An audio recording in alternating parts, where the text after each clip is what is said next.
Hey everyone, my name is Marit. Welcome back to this video. Today I will bet you 2.5 books that you were expecting a wrap up today.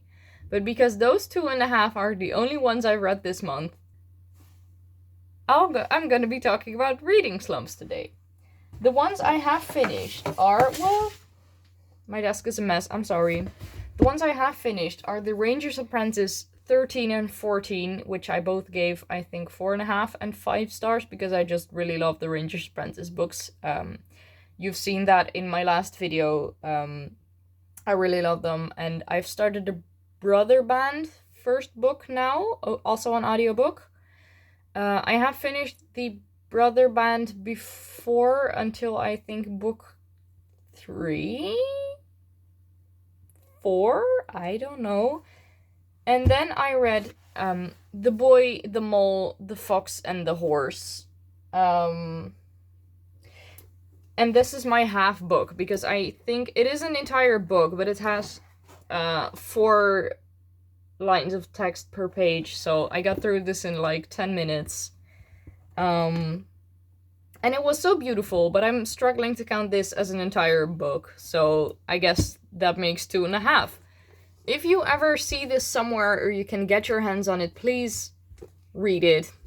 It's so beautiful. It's for children, adults, elderly people. It's for everyone who wants to read it. And it has a message for everyone. I think if you're reading this as a child or with a child, you will need to explain some words or some terms. But it's just... it has stuff like...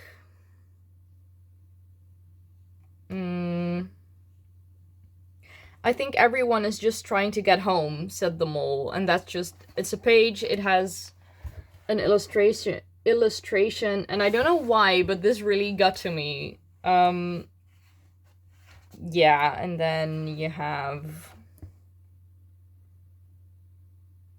I found something better than a piece of cake. Shut up, said the boy. No, really, said the mole. What? A hug, because it takes longer, and it's so cute because this mole has been rambling on for ages about cake, and then he does this, and it just... read it, get it, do it. So, 5 stars, of course, y'all know me. I've been fawning over this. But then, that was my 2.5 books, and now I'll be talking about tips to get out of a reading slump. Because that's what I did. I've been in a reading slump for almost the entirety of February. And I guess my tips really, it depends on what kind of slump you are in. Because I was in a slump because I just didn't feel like reading. But I've been in a reading slump before because I had to read something for school. I was forced to read a book for school, and that sucks. And you have slumps because you just don't have time, or there's all sorts of reasons why you would be in a reading slump. And I'm gonna start with the second one I named, I think. Because if you're forced to read something for school or for other reasons, I think the best way to get through that is just find an easier way to get to the story. I would say just read, but if you really just can't set yourself to it, maybe try and find an audiobook. Because you'll get through that faster, or you can do other stuff while you were reading. You are reading. What is wrong with me today? Or you could find a short and easy book to read through the other one. So you'll just you will read, just not that much. This was very short. I got through this in 10 minutes. Ha. No, but if you're being forced to read, that just really sucks, and there's nothing you can do except try to read anyway.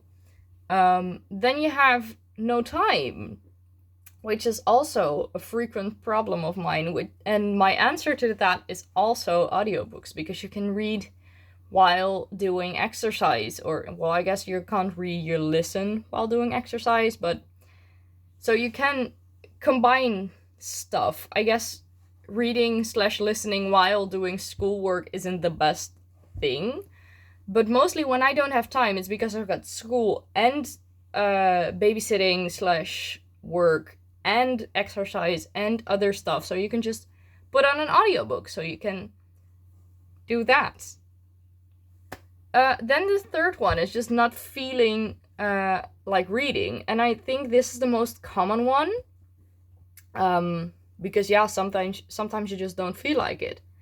Again, I would say an audiobook, but I think you're getting tired of me saying that. So I have some other tips. I guess my first one is just accept it. You don't feel like reading, so you don't read. Don't do it. Just do something else. If you do really want to read, but you don't feel like it, that sounds weird, but I do that all the time. Like, I want to read, but I don't want to read. So if that's the case, you might search for another book you want to read. If you don't feel like reading the one book, you start another, or revisit an old favorite that you just know you're gonna love and get through quickly. Yeah.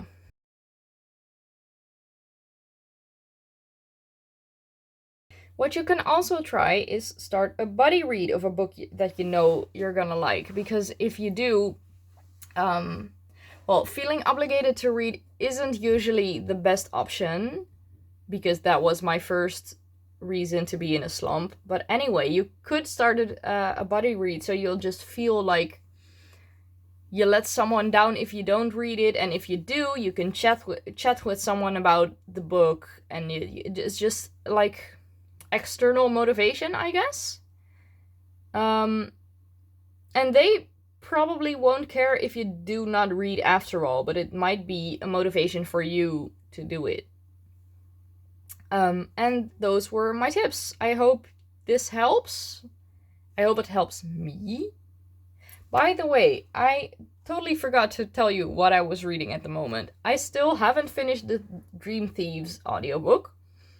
I haven't finished Legendary. I'm still reading Legendary, but I'm not reading Legendary. I've started The Library of Paris, and I'm starting to make progress again. I think I'm getting out of my slump. I'm not sure. So those, and then the Brother Band audiobook, which I have already said. I hope you enjoyed this video. I hope you managed to read more than me, or not if you didn't want to. That doesn't matter either. Like this video if you like the video, subscribe if you like my face, and I hope to see you in the next video. Bye guys!